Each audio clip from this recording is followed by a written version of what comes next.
And so we are recording here. And so we're going to see how things shake out today. We may do some stuff in breakout rooms, we may not. And usually one of the things that I start all of our retreats, all of our virtual men's groups with is just some agreements and expectations. And in most of our retreats, one of the foundational agreements is confidentiality, which is that which is shared in the Junto is sacred, stays in the Junto to liberate a deeper level of authenticity and honesty for the folks who are there. And I did want to say that this specific webinar, been requested by a couple of guys who weren't able to make it, is being recorded. So this is something that will be made available. So something to be conscious of is that anything that's shared in breakout rooms will be confidential, but just wanted to be really clear that this webinar specifically is going to be recorded. So be conscious of that with any questions or anything that's coming in there. And also, before we dive in, just any questions that are on your mind, things that you'd like to explore coming in, any curiosity, feel free to throw that into the chat. And then what we're going to do to kick this off is just 1 minute of conscious breathing to land here. Friday, midday, a lot of us are coming from work, still at work. So what I'm going to invite you to do, feel free to keep your camera on, camera off, but we're just going to do 1 minute of conscious breathing to really land in the room so that for however much time you're here today, we make the most of it. So just in your own time, I'll invite you to get into your seat. Let your eyes drift to a close. And as your eyes drift to a close, just go ahead and feel the weight of your body in your chair. Feet on the ground if they're there, crossed if they're crossed. And then we're just going to bring our awareness to our breath. So we're going to go in through the nose, out through the mouth. And we're just going to notice the shift in temperature of our breath. Notice the coolness as it enters your nostrils. Notice slight warmth as it exits your mouth. Just allow that to cycle 3 times. Just in at your own pace, noticing, bringing your full awareness to the breath. And out. And just stay with that. One of my mentors has a great saying. He says, you cannot breathe into the past. You cannot breathe into the future. You can only breathe into the present moment. So much of our journey back to presence is simply, how present can I become with my breath?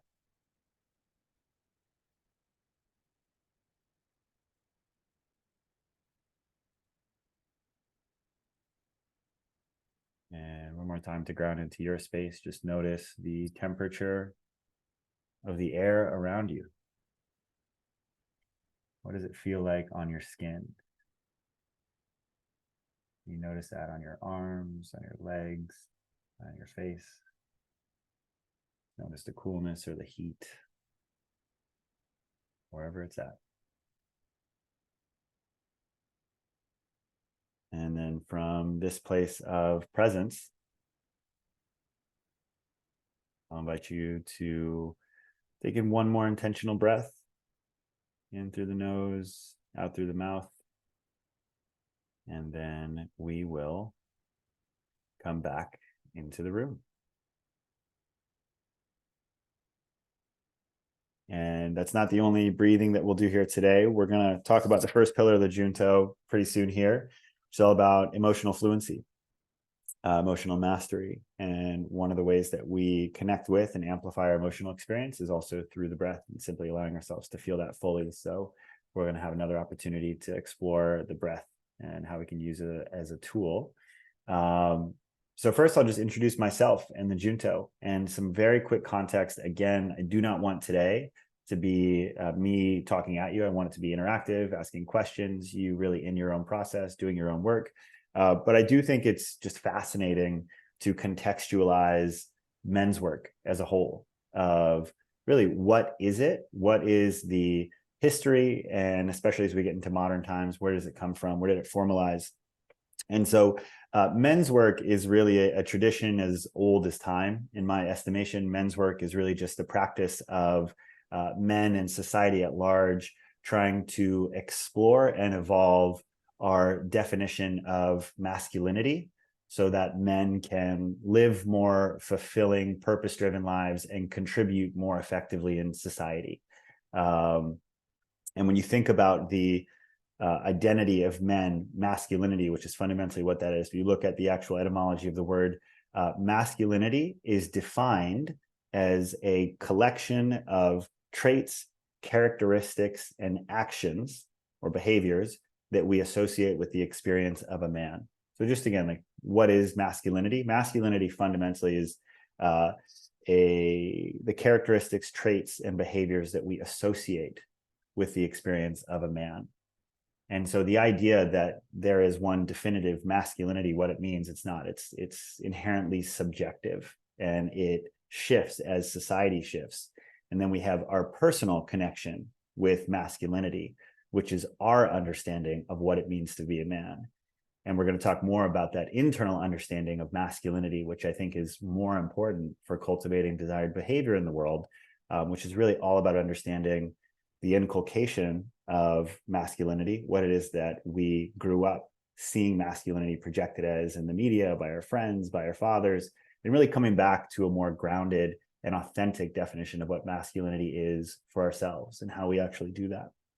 And a really cool thing happened in the 1960s, where you can look at more recently, is modern men's work really started to formalize on the heels of second wave feminism. And so this is primarily the 1960s and 70s. And what's happening is women are vying for greater economic, primarily representation in society. So women are coming out of the homes, they're getting represented in business, in politics, and rightfully so. And what had happened is there was such a rigid divide in society of the roles of man and woman. You can almost look at, in tribal times, you had a provider, or you had a protector, and you had your nurturer. And then in modern times, you had your provider, which was modern day protecting. And that was very rigid. There was a woman in the house, there was a man who was out working and providing to keep a man safe. In the 1960s, it starts to shift. Women are getting greater economic representation. The role of man is becoming more fluid. And in this place where the role of man in society is becoming more fluid, there becomes a need for people to help men to articulate, well, what is a man today? What does it mean to be a man when it's not just going out and providing for a family?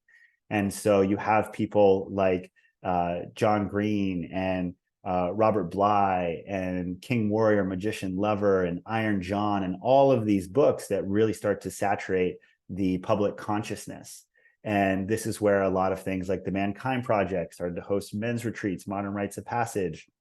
And it was a movement to do what we had just talked about, to evolve and expand our understanding of what masculinity is and can be, so that men are more capable of contributing in society. And then that happened in the 60s, but I think that all of us are existing at a really interesting time for men's work, because I think that there was a similar kind of transformative moment that happened in 2020, and it was on the heels of the Me Too movement. And I think that what happened is that you had so much sexual harassment, abuse, assault, you name it, that all of a sudden just flooded the public consciousness. And I think that so many people, and men especially, were surprised to really be confronted with just how much harm women have experienced, how much pain had been caused by men. And a lot of men started to ask questions about, how can I be a part of the solution? How can I create a healthier, safer world for everyone, especially the women that I care about, where we're hearing so many of these stories? And so you had a similar moment where the public consciousness is shifting, the role of men, how men are impacting women and mass is something that's top of mind. And you start to see the resurgence of a lot of men's groups and Everyman, and you've got influencers, John Wineland and other folks who are coming into the public consciousness, more visible, and people are talking about that. And so fundamentally what the Junto is just our attempt to contribute to this ever evolving dialogue about like, what does it mean to be a man? And most importantly, like, how do we help men to acquire the tools and the awareness, the knowledge of who they are, so that they're most capable of living a lit up life and contributing to society in the ways that it is important to them. And so that's what the Junto is. And the Junto started in 2018. And it's our intention is really built around these 4 pillars that we've synthesized over the past now 6 years working with Junto. And so the 4 pillars of Junto men's work are: number 1, emotional intelligence, something that most men were conditioned away from growing up, is just allowing ourselves to truly feel and express our emotions fully. And our work is built on the back of something called Gestalt communication, Gestalt awareness practice. And one of the core ideas here is that what we don't express, we suppress. And so much of the violence that we see in society is really the product of people who have not fully expressed their emotions. And that what happens when we suppress emotions is that they will simmer. We lead to subconscious destructive behavior, whether that's distraction or addiction, and then ultimately things like violence. And so the first pillar is really emotional intelligence and building up more emotional fluency. The second pillar is personal integrity. And personal integrity within the Junto is simply living your values. So it's understanding who you are on your own terms and allowing your actions and your words to be aligned from this fundamental understanding of who we are. And this is where our exploration of masculinity comes in, because fundamentally, masculinity is just a little piece of how we understand ourselves. Our masculinity is our understanding of the traits, behaviors, characteristics that we associate with being a man. And because we are men, a lot of us have this subconscious desire to project that identity into the world. So it's important to extrapolate, expand, explore that. So the third pillar of the Junto is all about relational leadership. And this is really based on our belief that the most rewarding path to building a fulfilling life is through the cultivation of healthy relationships.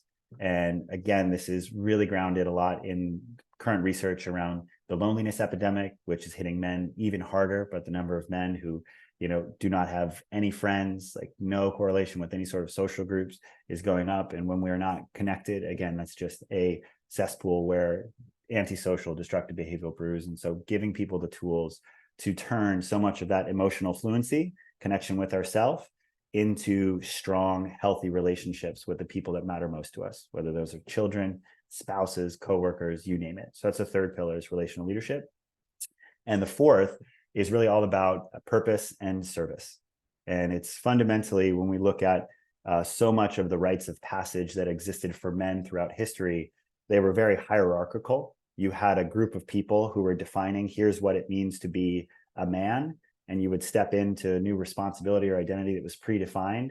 Whereas now, I don't think that we need that sort of hierarchical structure, but it is important that people are stepping into responsibility of what it is that they're committed to that is greater than themselves, and being really, number one, aware of that. But number two, and the power of a group like this and the Junto is, once we are clear about that commitment to what it is that we're serving, that we have a community who's witnessing it and holding us accountable for contributing in that way. And that's a real power of community in this context. And so those are the 4 pillars of the Junto. And I'll just give a quick pause because we went through that in about 10 minutes. But any questions about the 4 pillars, about men's work, anything like that? Or are we ready to dig right into the exercises? Feel free to chime in, unmute yourself. Yeah, Raul Story here from Vero Beach. Nice to meet you, everybody. Hello.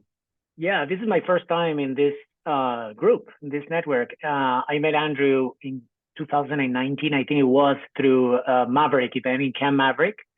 And actually, I have not been part of this network, but I have been following the work you're doing, and I really admire what you're doing and what you're working on.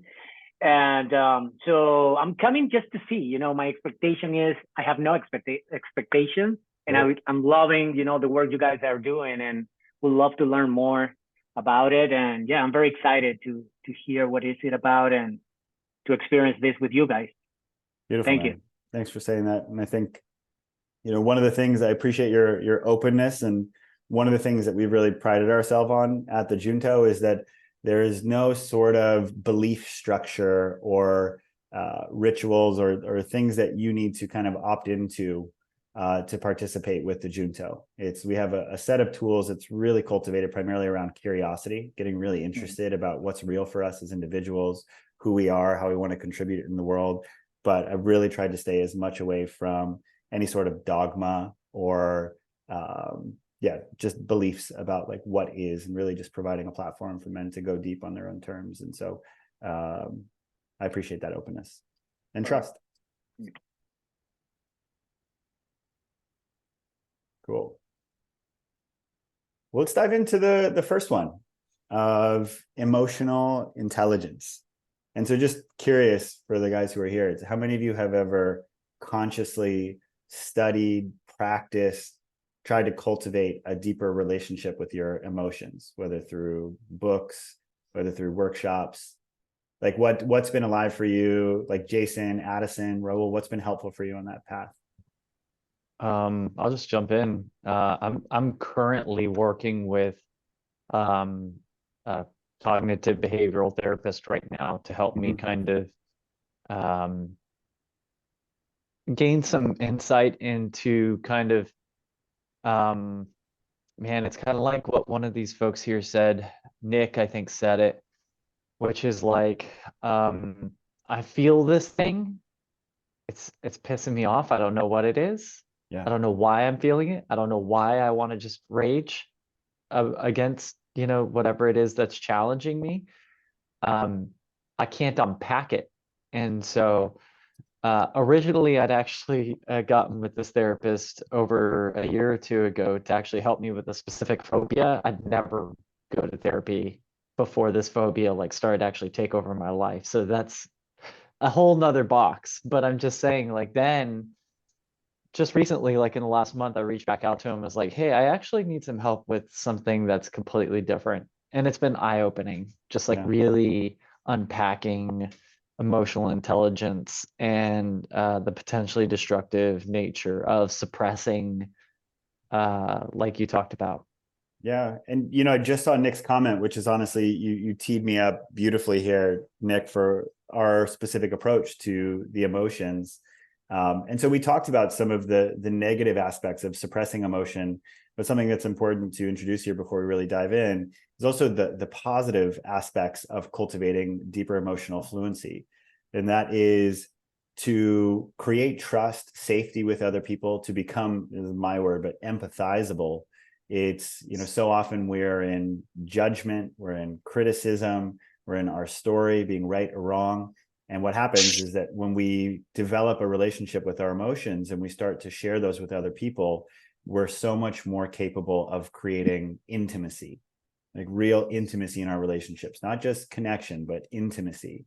And so when it comes to cultivating relationships, this emotional fluency is not just about making sure that we don't end up expressing negative or destructive behaviors, but also about just more mastery with our relationships and how we cultivate those. And so, and one of the things that Nick mentioned here, he said, I want to feel more capable working through my negative emotions without anger.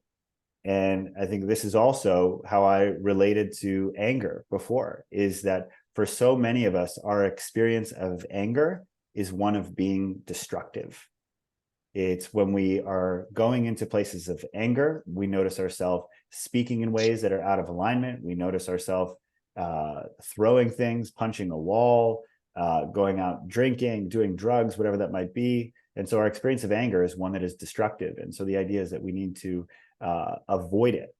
And one of the frames of Gestalt communication is that really the pathway to moving through, like forward, is through our emotions, not around them. But it is about developing a frame where there is no enemy in our emotions. This is a really powerful frame, and a huge unlock is when we can start to evaluate each of our emotions, especially those that we have conditioned ourselves to castigate as negative, right? Perhaps anger, shame, sadness. But when we develop some of the emotional mastery, there is a controlled expression of anger, is because oftentimes when we look at anger and what it is, anger is a mechanism that helps us to enforce a boundary. We feel anger when someone has trespassed a boundary that is important to us, right? It's like if someone were mean to my kid or wanted to harm him, I'd be fucking angry. And I would want to enforce a boundary that my child needs to be safe, right? And so it's even with a romantic partner. It's someone says something to us or shames us in a way that triggers us and we get angry. There's a boundary that's there. But the key is not trying to go around this, but it's understanding how we can develop the tools to feel those more fully so that we can integrate anger and develop conscious communication tools. This is relational mastery, so that we can share that in a way that it can be received and it's real. And so it's like negative emotions, it's natural to believe in them that way. But also what we're going to learn, even in this next exercise we do, is how we can relate to every single one of our emotions as though it has a messenger. Because we do not control our thoughts. We don't control our emotions. Those things just come naturally. They're autonomic processes. What we do control is how we respond to them. And when it comes to leading, to relating powerfully, so much of that is allowing ourselves to simply feel our feelings fully. And so what I'm going to introduce is a practice that we do within the Junto called emotional inquiry. And so feel free to leave your cameras on if you would feel more comfortable with your camera off, so you can really be in your process. I'd encourage you to do so. But what's going to happen is I'm going to create some space here to provide a prompt. And what each of you is going to be invited to do is to connect with the emotion that is present when you think about that situation in your life. And then what we're going to do is we're going to introduce some breath work while we're present with this emotion to see what happens when we just allow ourselves to feel the emotion. And men are conditioned for problem and solution thinking. It's oftentimes when we connect with an emotion like anger or shame, our desire is to say like, okay, this is what I'm feeling, so I need to go and do this, and this emotion will go away, right? It's, here's what I'm feeling, I'm going to go and do this. And what we're skipping is this essential step of allowing ourselves to simply feel the feeling, to feel the feeling fully first, so that we can integrate it and consciously integrate that into our communication. And so what we're going to do is allow ourselves to just kind of connect with our space. So wherever you're at, I'm just going to invite you to mute yourself if you're not already. Any questions about this before we dive in, by the way? Great. And we're going to be doing some breathing. And so what I'm going to invite you to do in this process is to adopt the frame that there's nothing here to solve. The object is not to get any sort of insight, any sort of understanding, any sort of resolution. The purpose of this practice is to become as present and aware of whatever we're feeling. That is the object, that is the goal, is feeling fully. And to see what happens as we go into our bodies and we connect with the emotion, and just to notice it and watch it and see what it does. And that alone will be an insightful practice for each of us here. So remember, nothing to solve, just feel. So I invite everyone here to simply close your eyes for a moment. And as you close your eyes, again, we're just drifting back into presence. Feeling our butt in the seat, our feet on the floor, if they're there. And what I'm going to invite is for you to consider a place in your life that you currently feel stuck or stuckness. It could be a pattern in a relationship that you have. It could be some sort of ceiling or issue at work. It could be your relationship with self, some sort of thought pattern that is recurring. Just think about one area where there is some stuckness.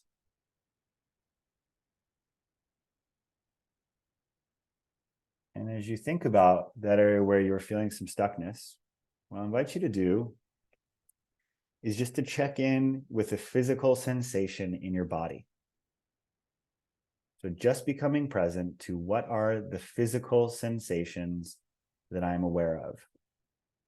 And just as a reminder for yourself, just go ahead and touch wherever on your body you are feeling the most right now. So connect with that sensation in your body and stay with that sensation. And then just allow yourself to breathe with that sensation, staying with it. While thinking about this area in your life where you're feeling stuckness, touching it, connecting to it, I'm just going to take 3 breaths to breathe with that physical sensation. Bring our awareness there.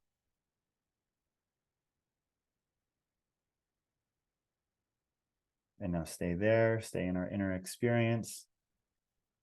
And now I'm going to invite you to consider, what is the emotion that is most present underneath that feeling? There is a reason that we call them emotions and feelings, because our emotions trigger physical sensations. And so what I'll invite you to do is to identify for yourself, what is the emotion that is most present? And if there are several, to acknowledge to yourself several of the emotions that may be present. But what will be most helpful for this process is identifying the one that is most present, and to find the word that does that emotion justice. And so while you're connected there, just so I can see where the group is at, if you are connected to that emotion, just raise your hand.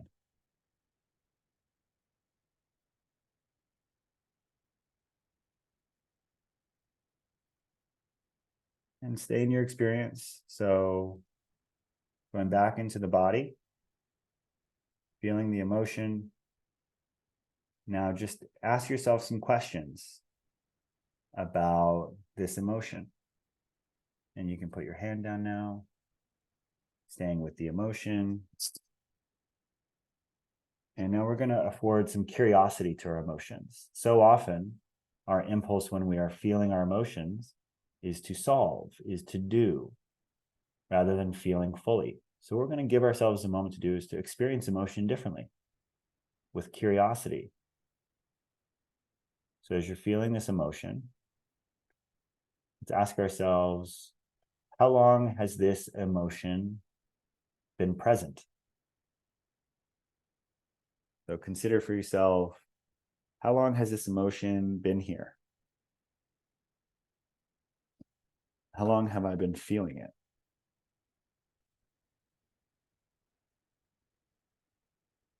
And as we're connected to this, the physical sensation and the emotion, I'm just going to invite you to welcome it in. So imagine just taking 2 breaths and in your mind's eye, welcoming it in. And oftentimes what will happen when we stay with that is your mind will visually represent the emotion. Sometimes you can see a shape, sometimes you can see a color. If that happens, totally normal. If not, totally okay. Stay with the sensation. And so you're just welcoming in the emotion, allowing it to be here, getting curious. And to help us to connect to it more deeply, if you were to give the emotion a voice, so not speaking as you, and all of you are muted, so I'll invite you to try and just share this for yourself. But if the emotion itself was speaking, what would it be saying right now? If you can speak it aloud. Our emotions have messages. So what would it be saying? Would it be saying something to you? Would it be saying something to somebody else? Noticing the dialogue, what it would be saying.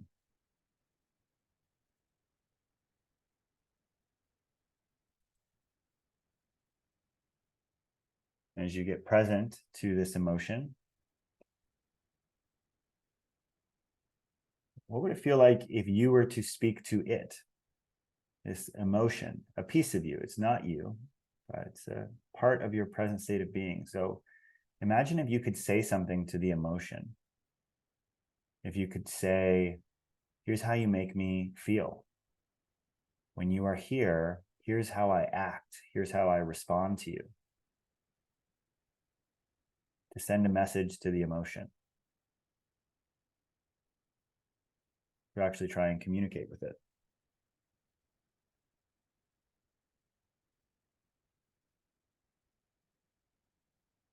What would you want it to know about how it's impacting you?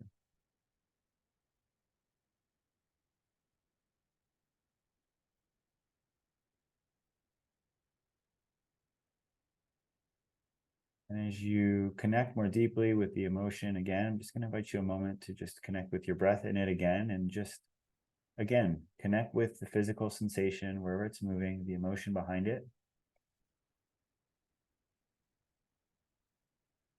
And then as we tap more into our curiosity, we just can ask the question, do you have a message for me?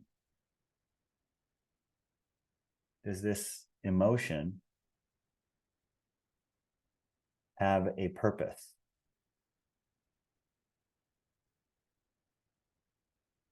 Does this emotion have a purpose?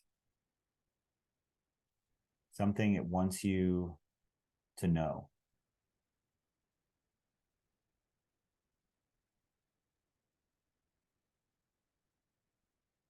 Thoughts, emotions. This is the subconscious mind's way of fundamentally keeping us safe in some way. Does it have a message, something it wants you to know?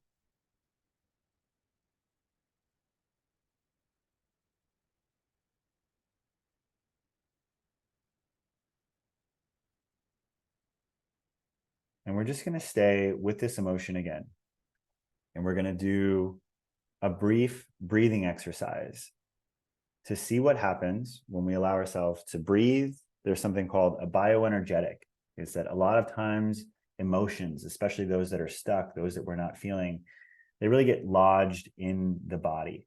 And when we're not feeling these things, what happens is new emotions come in, they stack up on those ones, and we get all clogged up with all these emotions that we're trying to process at the same time. And it becomes so challenging to respond to one individually because there's just so many in there.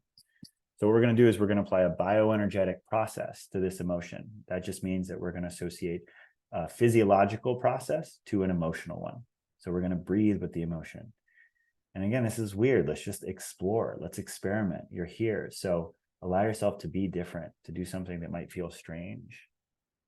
And so I'm going to start a breath work. You're going to hear this in the background. And what you're going to be doing is 30 breaths, and you'll have a counter. So you can stay with those 30 breaths, and I'll encourage you to stay with the emotion. And at the end of those 30 breaths, you'll be invited to do a breath hold for 60 seconds. And when we do that 60-second breath hold, I'm going to invite you to almost clench your hands or your fists and to feel that feeling fully. What would it feel like if you just gave yourself permission to feel that emotion fully? And again, no other purpose other than feeling fully and seeing what happens, seeing if perhaps there's new insight, understanding on the other side. So again, I'm going to share my screen. You can keep your eyes closed, stay with your experience. Sharing sound. And we are going to begin first round of breath.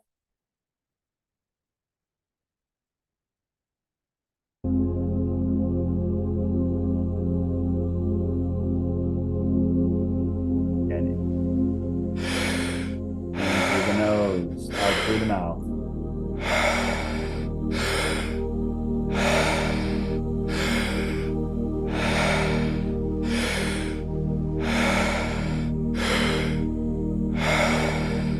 With the emotion, with the sensation, breathing into it, letting it move, letting it do what it wants.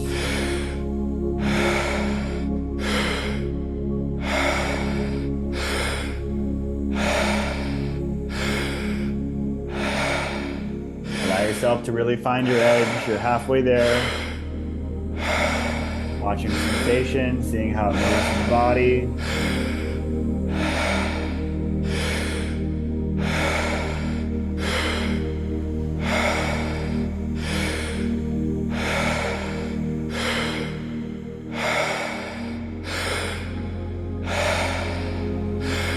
You have 10 more. Let these be your best ones yet. 5 more.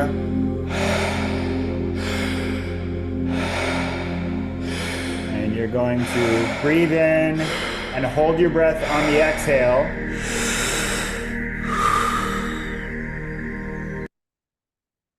And hold on the exhale. And as you are in your breath hold, notice the emotion, what it's doing, allowing yourself to feel it fully.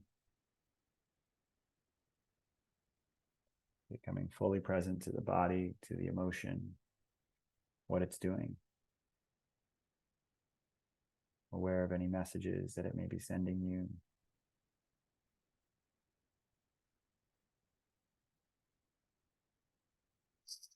We'll hold our breath for 20 more seconds.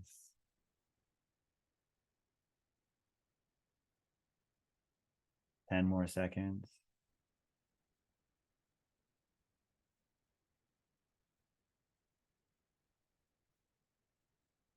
Big exhale and then into silence on 5, 4, 3, 2, 1. Exhale. And now come back into stillness.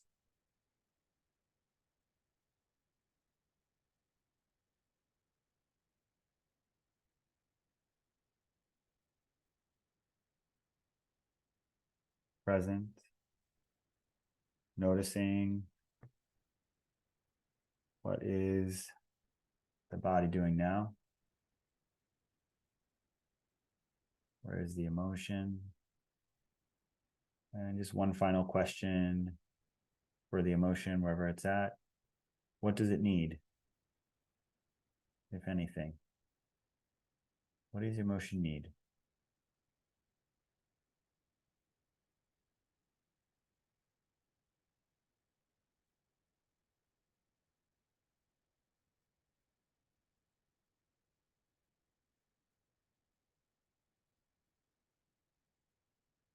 Now I'll invite you to come back into presence.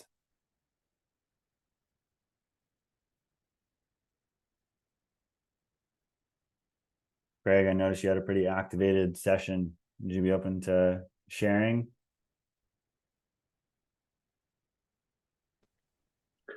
Yeah, what's up, guys? I'm Greg from Austin, Texas. I knew Andrew from back our old fraternity days, back at Virginia Tech. So he's an old homie of mine for sure. We were not doing this in our practice. So. No, it's definitely been some growth since then. So I've got two kids. What's it like for you, man? It's just I've just been last 5 years just dedicated so hard to being a father, a provider, steady job, nice house, upgrading our life. But I let kind of my marriage fall to the wayside. My drive, my intimacy, my inner heart to express to her, to love her and cherish her and give her what she needs. And so we're just kind of in a difficult spot right now. We're both taking time to kind of find ourselves and make our own journeys. Create some distance to hopefully foster that again. So just a lot of those feelings of the time I wasted, the shame, the regret, the sadness. Which was the emotion that you connected with when we were in there? Probably shame and sadness were the two big ones. Yeah. One of the things that, again, I talked to kind of a friend. Her name is Esther Perel. She's a really well-known and phenomenal psychotherapist and relationship coach. And I asked her once, I was like, what is the thing that you wish all men could experience? And she said, just the opportunity to talk about shame.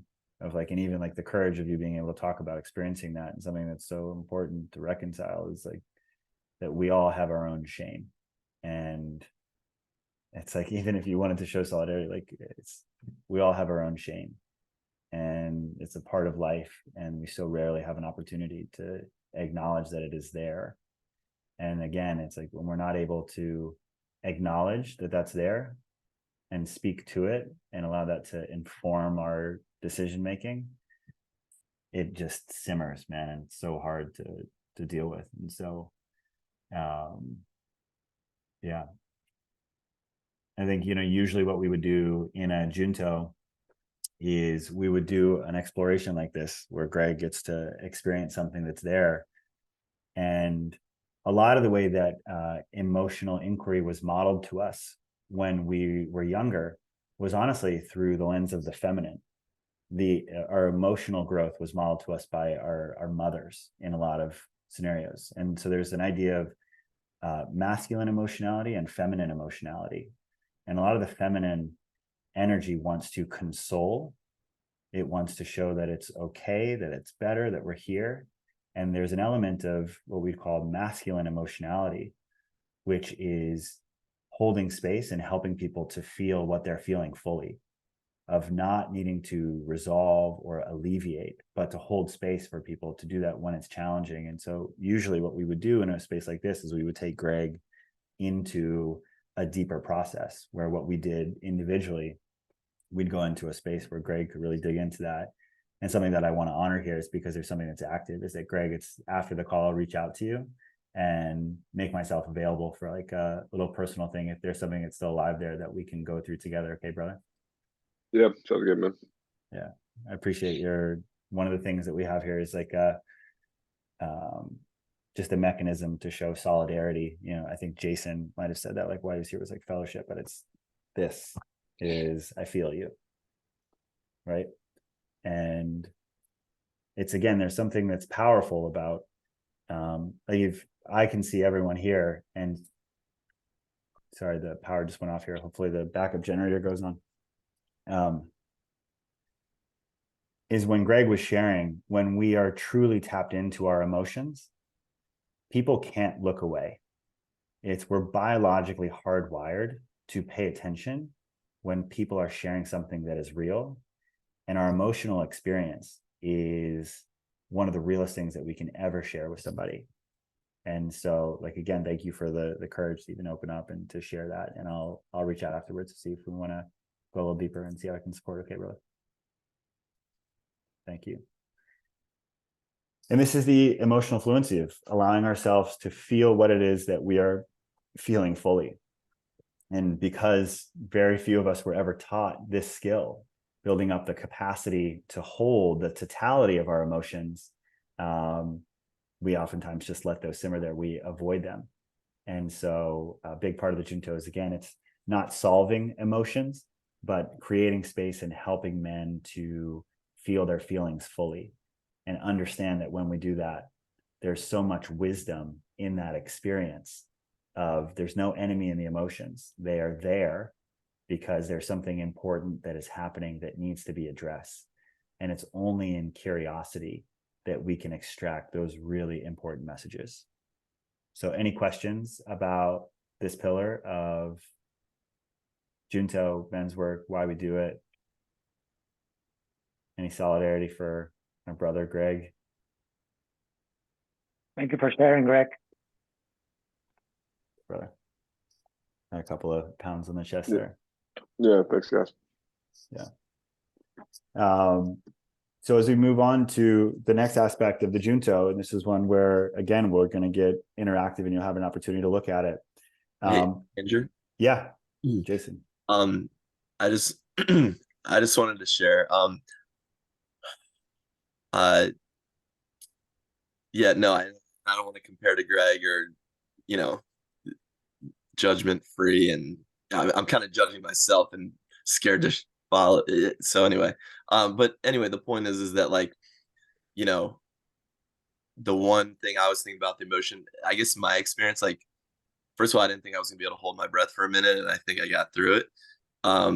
But second of all, what I felt for my emotion was when I tried to think about the emotion while we were holding our breath, I actually couldn't even get to it. Like Mm. I was focused on holding my breath.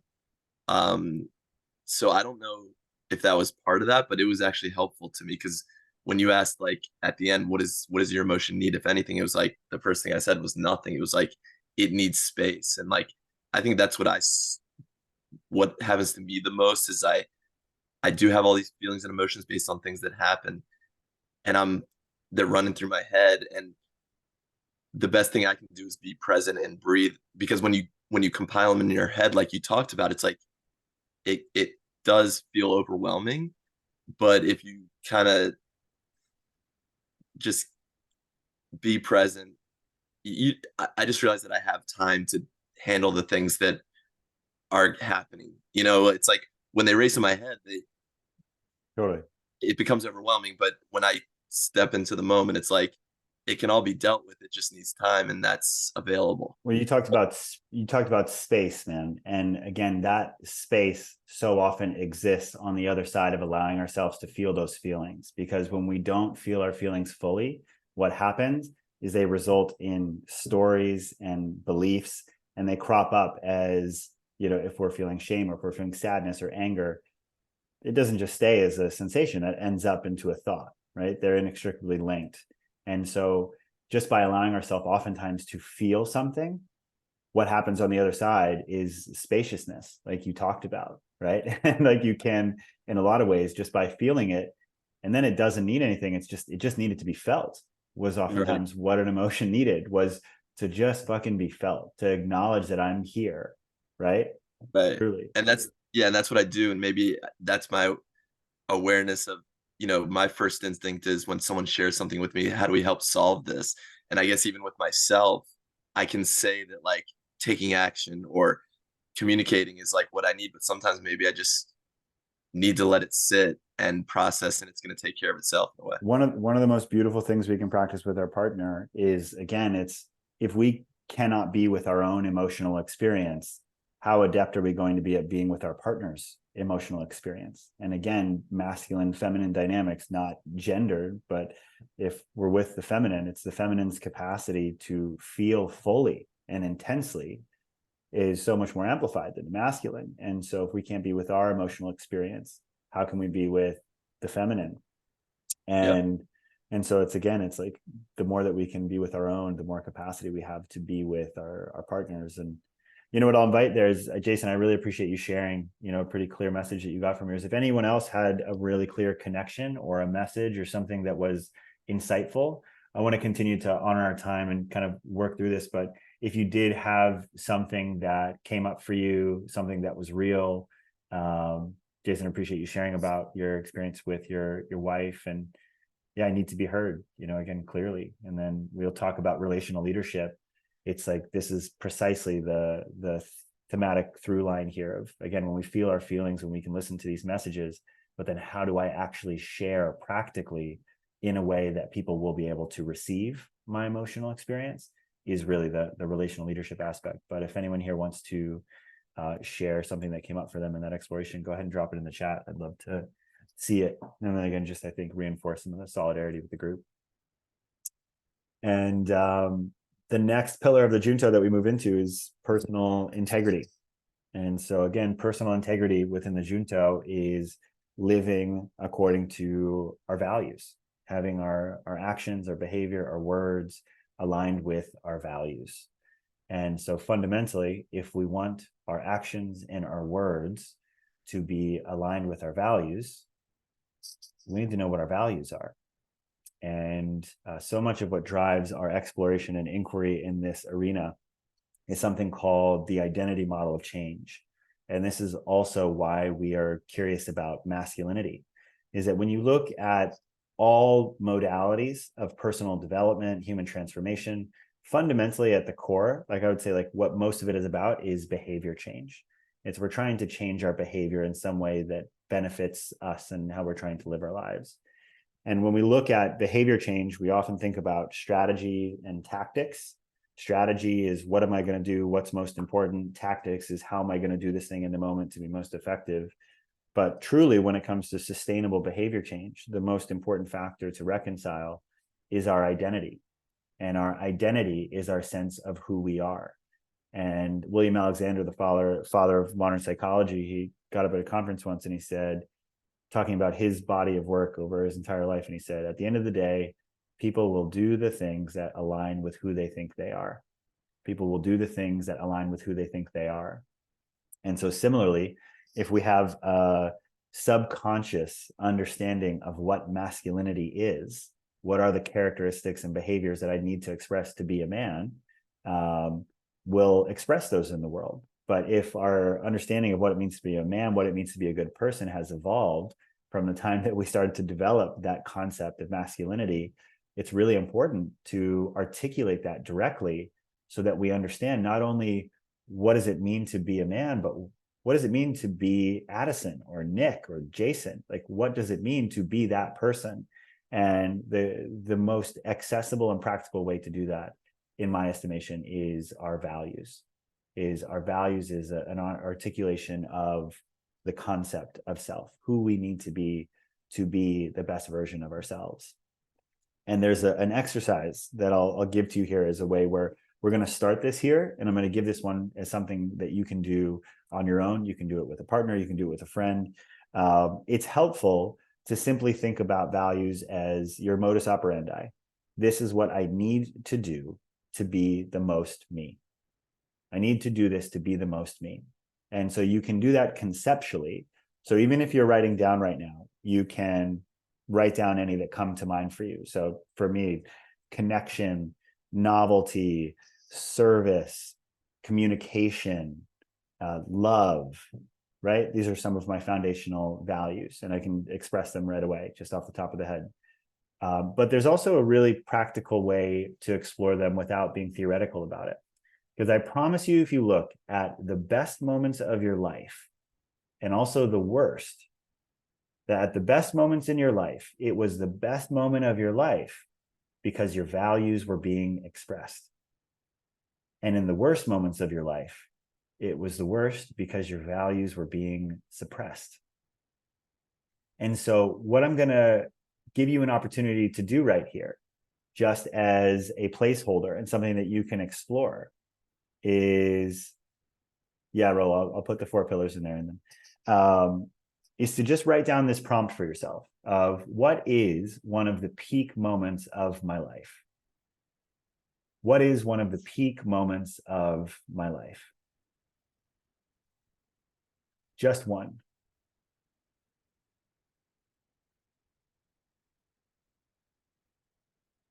And then on the other side of that, just write down what were the values that were being expressed in that moment.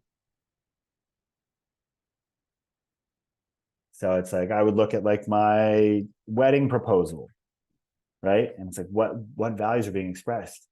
Love, connection, creativity, fun. It doesn't have to be your core values yet. These are just your values. But so what becomes so easy when we look at our peak moments is you can just look very practically and work your way back into what those values are that cultivate those peak experiences. And so even just to write down some that are here, but this exercise is really fun to do with partners because, number one, you get to talk about the best moments of your life, but also you get to have really practical takeaways from it. And so what I want to do, so we have time for relational leadership and for purpose and service, is just to see, for the guys who are here, like, what would be that moment for you? Just one peak moment in your life. You can say it, you can type it in the chat. Mine was watching my tribute for the first time. Shout out to Andrew for Yeah. loving tribute. I love that. Yeah, totally, man. Right? Hearing how much you are respected and loved by the people in your life. Yeah, I love that. Huge. Amazing. And so this is how we explore and understand our values. And this is just one way that we start to articulate the self. Amazing. Being a dad, birth of a daughter. Yeah. And so ask that question and see what those values are. And the process that you would work through here is to allow yourself to play and get as many that come up for your values, but best practices stipulate that you should probably cut your list to about 5 to 7, like, and see how you can consolidate those into your core values, because then you can evaluate your behavior in any given moment and say, was it aligned with my values? And if not, so you give yourself a mechanism to evaluate your behavior. And that is the process of values. And again, there's so many other ways that we can explore the self of who we are. We think about legacy. We think about the skills that are important to us. And as we'll talk about in our last one, in service, we're going to talk about purpose, about what are we committed to that's greater than me. And like, that can be me, is my commitment to something else. And so this is about identity, is about creating the self on our own terms. And how do we do that? And values. Any questions before we move on to relational leadership?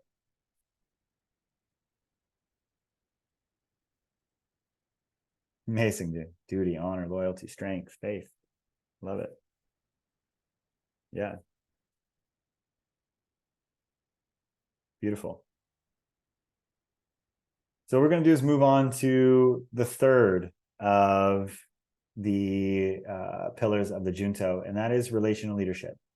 And the reason that we look at relational leadership is because I think that so much personal development can really be happening in a vacuum. We can have transformations, we get all sort of wisdom or insight, but then how the fuck do we integrate that back into our lives for people who are not doing the same work that we are? And that's why I think the relational leadership is really powerful, and it's all focused on communication. It's what are the practical communication frameworks that allow us to take what it is that we're learning and put that into practice. And so what I'm going to do is to make this practical, not theoretical. And so I'm going to give you another prompt to consider right now. And that prompt comes again from Gestalt communication and Fritz Perls. And there's something called that which has been left unsaid. That which has been left unsaid. And so one of the things that's helpful about our emotions is that oftentimes what we are not sharing with our partners or anybody is our emotional experience. We're not being honest about what it is that we are feeling. So that's why that emotional intelligence piece is so important before we get to relational leadership. It's a crucial part of it. And so what I'll invite you to consider is there a relationship in your life right now with a coworker, with a family member, where you might be feeling, again, tension, resistance, or the telltale sign, resentment? If we are resenting someone, we are not fully expressed in that relationship. I can almost guarantee that. And so what I'll invite you to do, because I'm going to give you a practical framework of how we start to communicate more consciously to move these relationships forward, is just to write down their name. Is to write down their name and then to articulate, what am I feeling and not sharing with that person? And this is just for our awareness. This is not something that you're going to share with them directly right now, but this is just for you to be honest with yourself. What am I feeling and not sharing?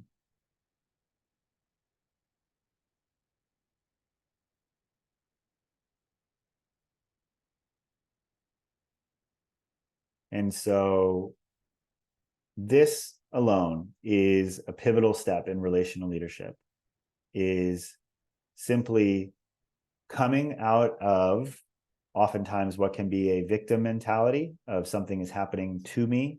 This is the way that it is. This is the way that they are. And opting into a leadership mentality and taking responsibility for getting what it is that you want or what it is that you need. It's that I take responsibility for the quality of my relationships, for sharing fully, creating space for the people in my life to share fully themselves.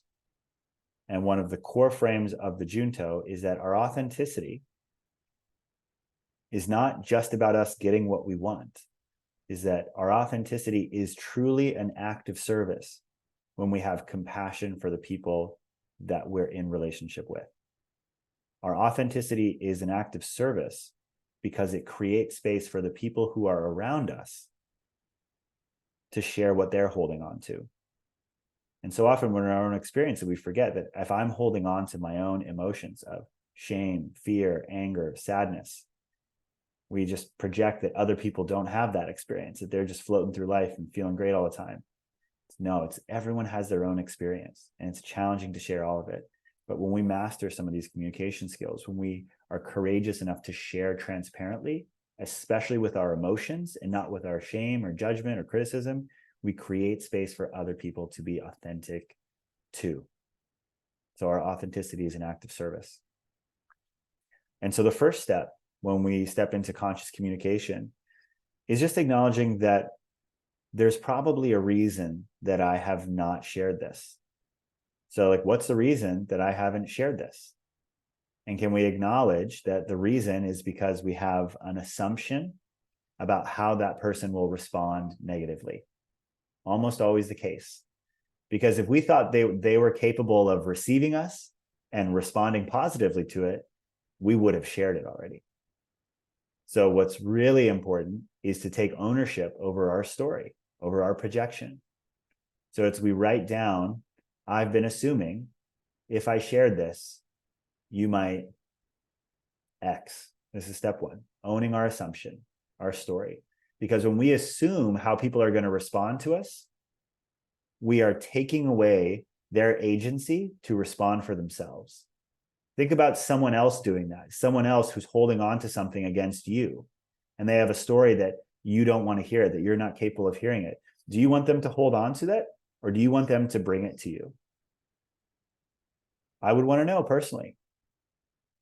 And so we create space. And again, when we do it consciously, and so we own that assumption. And then what we get to do, and now that you have this first step of emotional intelligence, you get to come back to my experience. So I have this story that we've been feeling this. I wanted to share. I've been feeling this way in our relationship. Again, we engineer empathy and compassion when we lead with emotionality. When we lead with our emotionality, I've been feeling this. So this is step number 2, is being courageous enough to lead with emotion so that we engineer empathy from the people that are around us. And then on top of that, we can look at how do we share what it is that we want moving forward? How do we move things forward? How do we progress? And the best system that we've ever uncovered that's very focused on the emotions is nonviolent communication. And so nonviolent communication is based on a simple 4-tier practice. And you can remember the acronym OFNR to remember this. It's OFNR. It's observation, feeling, need, and request. Observation, feeling, need, and request. And what happens when we start to communicate this way is we start to communicate objectively. There's a phrase in the conscious leadership group, they say that you become unarguable with, because so often we're sharing criticisms, judgments, perspectives, and people can argue with that. But within this frame, you're objective, and I'll show you how. So observation, this is something that literally happened objectively. So, hey, you invited someone to dinner without asking me first. That's an observation. If I say, you always invite people to dinner without asking me, that's not objective, right? Always, any sort of hyperbole. So when I'm objective, there is an actual thing that happened, everyone can see. And then I come in and I'm vulnerable and I get to share my feeling, which is I felt frustrated when you did that. And then I get to bridge to my need. So many of our emotions are the product of needs not being met. This is why emotional fluency is so valuable and important, especially the challenging emotions. It's that so much of our emotions are the product of needs not being met. So the more masterful that we become at identifying our needs, the more capable we are of driving our relationships forward in powerful ways. So need. I needed you to check in with me first before you invited them. So that's what I needed. And my need is objective, right? It's not saying that you should do that. Like there's a right or a wrong. All that I'm doing is communicating and owning what my needs were there. And then we get to move into a request, which is now we're collaborating. Now we're planning a better future. So basically what we would look at there is bridging from needs into request. So I needed you to ask me first. My request is that in the future, you will come to me before you invite people and we can plan it out together. So do you see how I just took this relationship from coming with criticism or frustration, whatever that was, and I've taken responsibility? Hey, I'm not sharing fully. And if I'm not sharing fully, I can't create space or expect other people in my life to be fully honest either. So we come out of that, and then we come into owning our story and our assumption. There's a reason that we are not sharing with this person, and that's ours to own. It's not about other people. I'm going to take responsibility for moving this relationship forward, coming out of the victim mindset into leadership mindset, taking responsibility. And then within NVC and a lot of other tools, but this is the most foundational, you have a practical framework to share objectively what your experience is, leading in with the emotions and becoming more empathizable for those people who are around you. Does that make sense? And so what I say to people, and a lot of the people who go deeper within Junto and clients, like this is so much of what I focus on, is I truly believe that the business that we want is on the other side of strong relationships.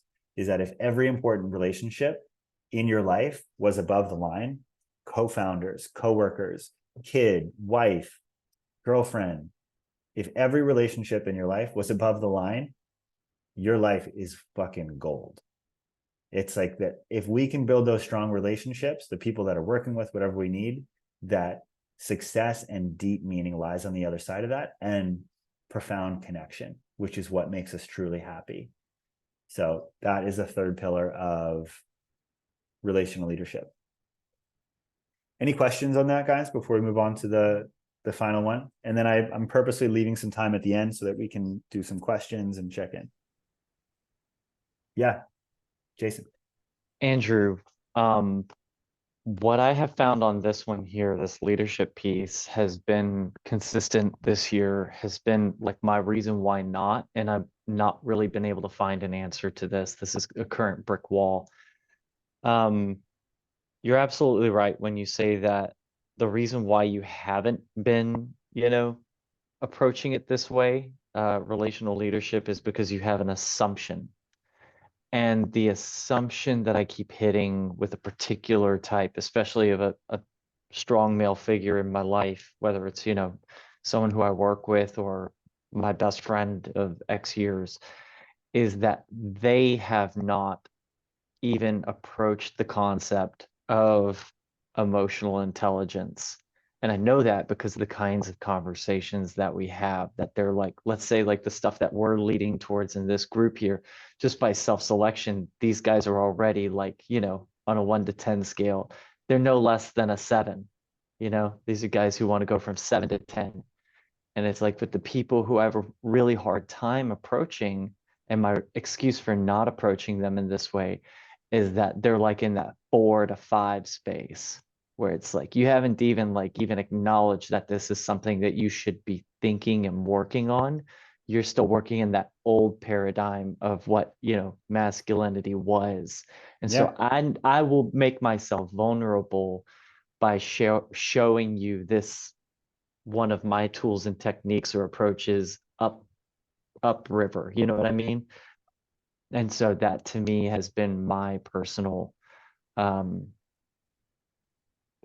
excuse or assumption. Yeah. So what I would say that I would first speak to them not needing to have any emotional fluency to understand what your practical needs and requests are of them. So if that's where you want to operate from, which again, it sounds like you would like to be bringing more vulnerability into these relationships. And so I'm going to address that directly as well. But what I would say is that if someone is doing something that you either don't like or you want more of, we can speak directly to that in the moment, objectively. hey, you're doing this thing. It would mean a lot to me if you would, like, I need you to do it this way. And here's my request for the future. So emotions are not a part of that conversation. But what I would also say is that so much of this is about being in integrity with ourselves. And a big part of this vulnerability is putting ourselves out there when the people who are around us may not be available to receive it the way that we'd like to. But are we only willing to be ourselves, the authentic, real, raw version of ourselves, when we are sure that the people around us are going to respond the way that we'd like? And I think that this is a big question of, like, do we going to get to the end of our life and say, man, what parts of myself did I withhold? Did I not share because of the fear that people would take advantage of me, that people would not respond, that I'd get ostracized, and that there is a legitimate need to be willing to risk the relationships that you have for the relationships based on what it is that you really want and the real you.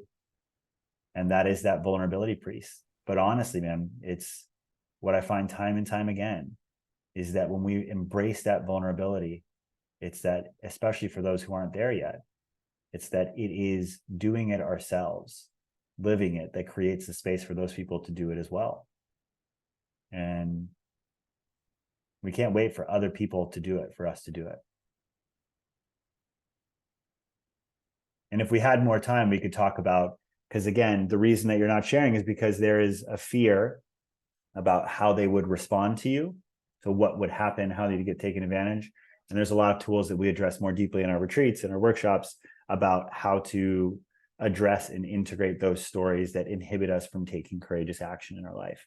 But so again, we're just limited on time here, so we won't go that deeper. But what I would say is there's a way to do it without all the emotionality, but that again, courageous action is courageous because there is a risk of it not going the way that we want.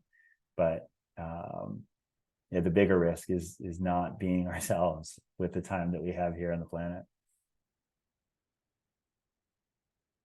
Thanks for sharing, Jason. Thank you for that response. I think it's 100% correct. Yeah.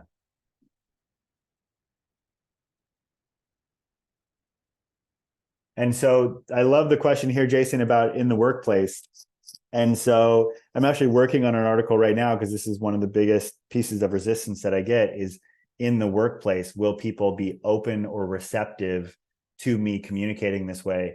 And there is exhaustive research that is done about the efficacy of leaders who have studied and practiced this type of emotional fluency, and who have practically studied these things, nonviolent communication, in so many of the top performing workplaces. And so the thing about this, again, it's that you get to choose to lead with vulnerability, but there's also a clarity and a tact to speaking in this way of what it is that you needed and what it is that you need moving forward without criticism.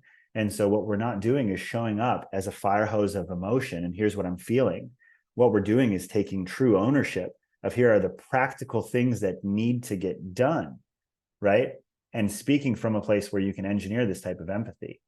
And so, but it's one of the biggest pieces of resistance that I get here. And I think that, again, it's like what I would speak to is that there's so much evidence to back up that this type of emotional intelligence is crucial for leading people. And again, it's we project that other people don't have these types of feelings, but so many of them do.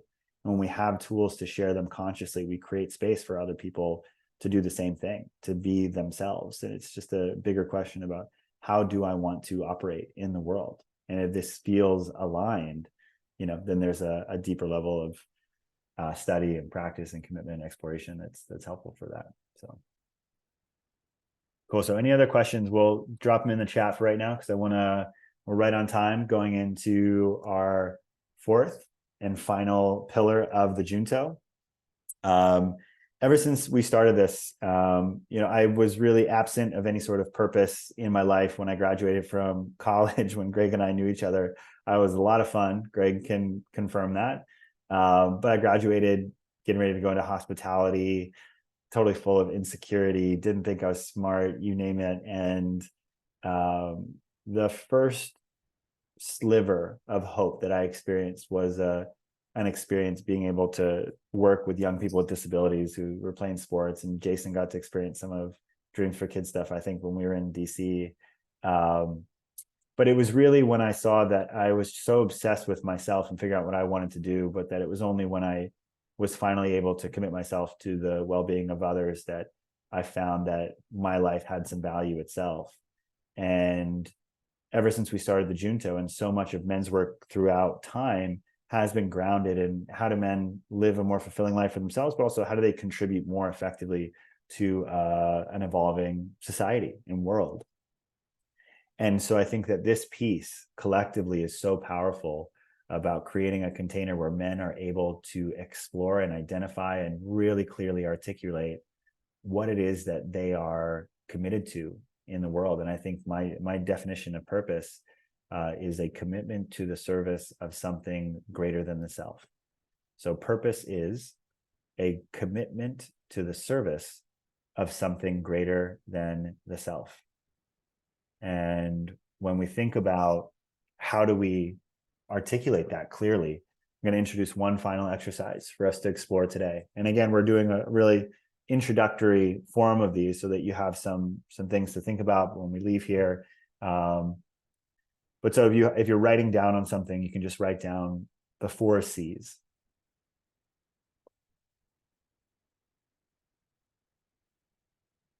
And so this is what I call the 4 C's of purpose.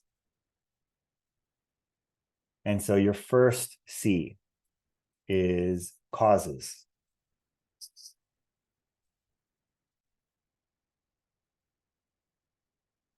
And causes is any sort of movement or social good that you are called to support. These could be environmental projects. These could be social justice. It could be disability advocacy, prison reform. It's what are the causes, movements that you are naturally energized or called to support in the world. What are those? Men's work would be one for me. That's a cause that I'm passionate about, that I'm naturally energized to explore and hear what other voices are contributing into the space. So this is causes. The second C is communities, something greater than the self, or our communities. And a community can be as small as a 3-person family or as big as a country. But what are the communities that we are committed to the service of? It could be a fraternity. It could be a group of friends. It could be a team at work. But what are the communities that I'm committed to serving and supporting? The third C, creativity. What am I committed to creating in the world? It could be our art. It can be companies. It can be anything that you need, but whatever it is that you need to create while you're here. What we create, how that impacts other bigger than us. And the last C is curiosity. It's about what is the wisdom that I seek. You think about if there are practices, if there are academic disciplines, if there is ancient or religious wisdom that you are naturally energized to explore, to understand, to share. It's what are those things that naturally energize me, where my curiosity is alive, or I want to understand, I want to synthesize, I want to share. And so I'll just give you a moment to just look at those and see within the 4 C's, what is alive for you as one thing?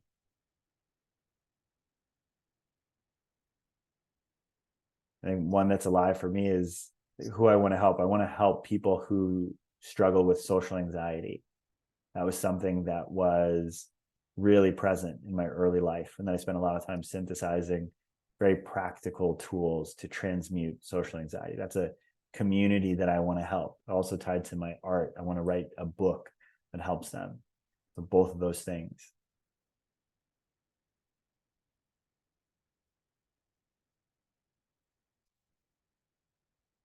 Anyone else have something that they just want to share in here? Something that's clear for them? Any challenges articulating?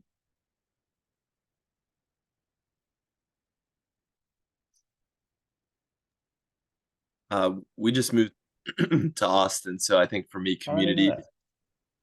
Yeah, we're in Austin now. Yeah, for me, it's communities because we actually just bought a house, so we're about to move, but we've been living with our Adrian's parents, which has been great with a new daughter, having an extra set of hands. But I feel like our life has been a bit on pause because this is parlayed from the pandemic as well. So I think finding communities within our new home is what I'm currently focused on. I love that. So community, building new community. Who else has something? So I think community resonates with me as well. I have been in the journey for the last 6 months of going deep into getting to know myself better and understanding why I don't show up sometimes in the most vulnerable way. And this group comes in a very good moment because I live in Vero Beach, it's a small island in Florida, where I do not have the community that, aware community that understand the process. I think they don't understand the process I'm going through. So getting to be around guys like you that are on the same journey, is very invigorating. So creating community, with like-minded people is very important. And I wanted to work into that and bring that into my life. Cool. Love that.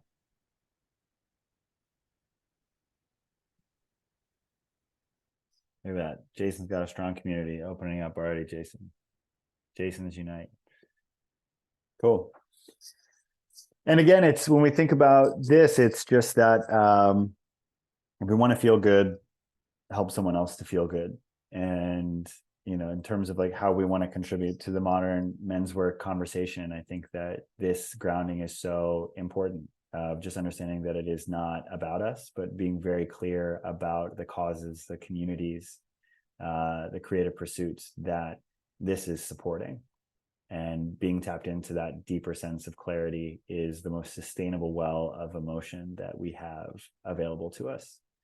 And so how we explore purpose, what it is that we're committed to, is incredibly powerful. And I wanted to make sure that we had that in there. And so that is the fourth pillar of Junto men's work. And again, just to run through what those four pillars are, you have emotional intelligence. It's mastering the skill of feeling our feelings fully. You have personal integrity, which is allowing our actions, our behavior, our words to be aligned with our values and who we truly are. The third is relational leadership, taking responsibility for cultivating strong, healthy relationships in our life, mastering the communication tools to do so. And the fourth is service and purpose, is committing to something that is greater than ourselves, allowing ourselves to be witnessed and held accountable for that deeper calling. And so those are the four pillars. And, again, we do retreats. We oftentimes do virtual men's groups for people who are already in our community, but I wanted to open some space for all of you who are here to see if there's any overarching questions or resistance or things that I could speak to with the time that we have left. I've seen your retreats, and unfortunately I wasn't able to make the last one. So I'd like to, join another one. Do you, Josh Kogan, obviously, and Yeah. Journeyman. I know, he does a monthly call. Do you guys do something like that? So we do them kind of happenstance. What we'll do is we'll have a lot of thematic conversations. So if something is coming up or a guy has something, an experience that's really alive and there's interest, we'll open those up. Sometimes they're closed for guys who've already come through the retreats, and sometimes they're open. So yeah, the best way to do that is, again, it's usually what we'll try and plan is, if you're on our monthly newsletter, what we do is we send everything out in there so that you can plan about stuff that's happening. We try and do open calls like later in the month. So the monthly newsletter is the best way to keep up with everything that we have going on in retreats, and then the open events, things like this that are available. Okay, great. Yeah. But we've got one in November cool. And I'll send you guys a follow-up because I've got your emails from the sign up. So I'll just send you a quick follow-up with the link to join the monthly newsletter and anything that's there. And again, we've got New York in August, the 11th, 13th, and then we've got Austin in November. And we just had a last minute drop for our August retreat. So there's one spot that's available there at cost, which is just $750 if any of you guys are available on last minute notice to go to that one. So I'll throw that one out there for you. But otherwise, guys, thanks so much for being here. Really appreciate your presence and sharing. And Greg, I'll follow up with you afterwards, but love knowing that you're in Austin and that we got a beautiful crew growing out here. Is there anything else you guys want to throw into the space before we close it out? Cool. I will end with a quote that we will often end some of our retreats with. And it's just this idea that, you know, all of us are on our own path seeking, and whatever that might be. I love this mantra here. I don't know if you've ever seen this, but I have a little brand that's "Holy shit, we're alive." Just a little reminder of the fundamental fact that we're here and we get to have an experience at all.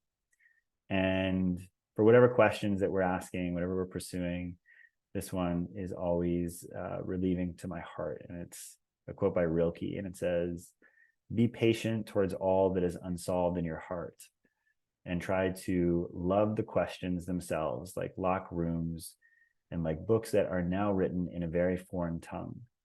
Do not now seek the answers which cannot be given you because you would not be able to live them. And the point is to live everything. Live the questions now. Perhaps you will then gradually, without noticing it, live along some distant day into the answer." And I think what you will see about the Junto and what we do here is so much of it is really just about great questions, big fucking questions about who we are, what we want, how we want to serve, and providing a space where we can ask those types of questions together and be real about the answers that are coming up, the answers that are avoiding us in the moment. And so if I can ever be a resource, be helpful, let me know. But it's been great to share space with you guys today. Adios, gentlemen. Thanks so much. Have a great weekend. Talk to you Thank you. soon.